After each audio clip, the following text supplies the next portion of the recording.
running 4 different workshops. There's this one which is to do with working with plaster, mould making and casting. And then through here, there's an area for ceramics. Sorry, it's a little bit untidy, but we've got a couple of kilns there. We've got space here for work to dry out, work ready to be glazed. We're finding that ceramics is really becoming more and more popular, and it is something that we can do crossing the boundary between digital and handmade as well. We've got a machine that can actually print clay now in the other area. So all sorts of new possibilities opening up there. This is a new furnace that we've just had installed. We can pour molten metal, we can pour bronze from there.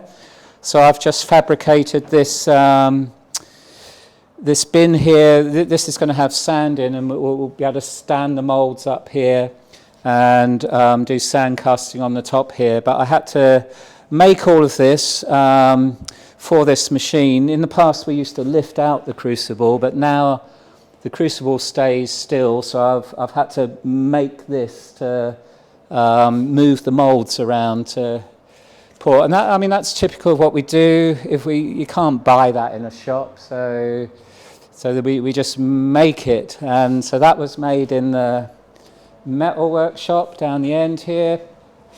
And here we've got various machines for cutting, shaping and joining steel.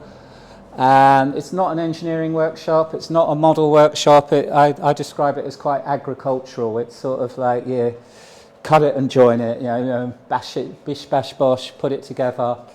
So I've just been making this. This is going to be a stand for a piece of work that a student's making, and I've got a deadline for 2 o'clock to finish that. So,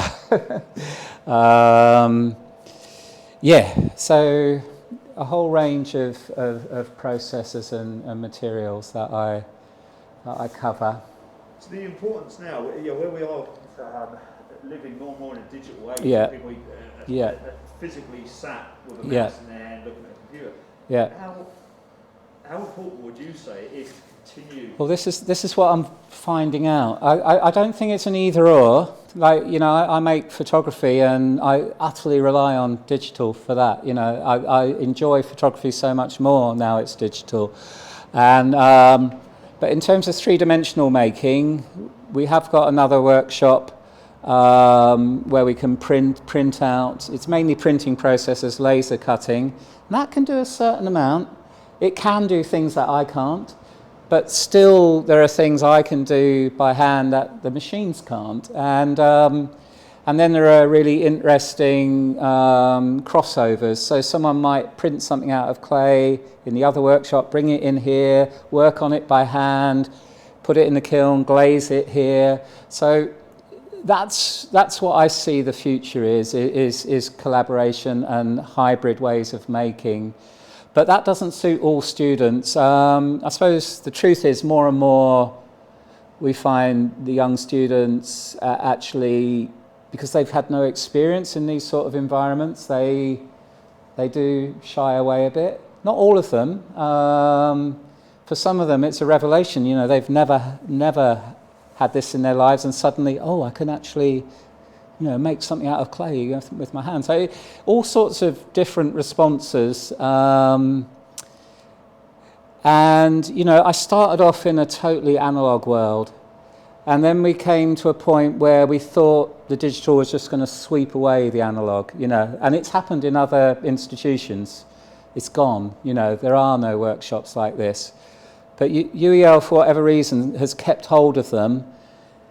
And it's now at a point where, yeah, heck, that actually makes sense. Now we can combine them and use them together.